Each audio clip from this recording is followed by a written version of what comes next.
Daily Manna from the Torah by Dr. Ketriel Blad.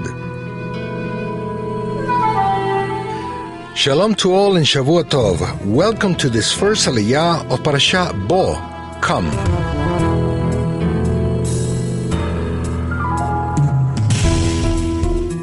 We find this first Aliyah in Exodus 10, verse 1 through 11.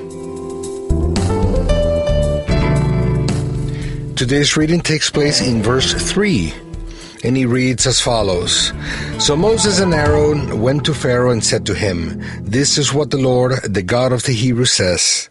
How long will you refuse to humble yourself before me? Let my people go so that they may worship me. Did Pharaoh have the option of humbling himself?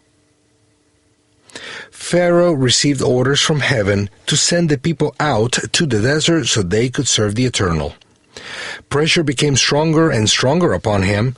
Few people in the world have received such clear messages and such potent miracles and signs from heaven. The normal thing to happen would be that the person would acknowledge the eternal sovereignty and would humble himself before his powerful hand. That's why the Eternal reproaches Pharaoh for not humbling himself before him. This shows us that Pharaoh was responsible for what he was doing. He had free will to choose between right and wrong, and he chose to do wrong. He hardened his own heart. He made the decision of not humbling himself before the Eternal. That's why he was rebuked.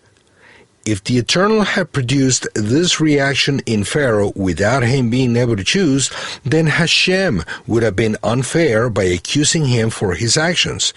So Pharaoh was responsible for his decisions and was free to humble himself if he had wanted to.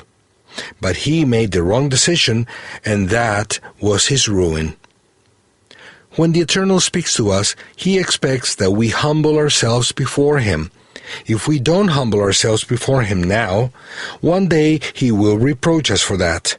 He expects everyone to humble themselves and obey him. That's what men were created for.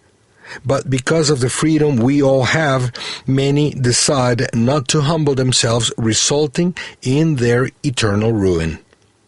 Not humbling before the Eternal will always result in humiliation and ruin. Humbling before the Eternal will always bring exaltation and salvation. Now, choose for yourself. Shavua Tov, a good week, and Shalom.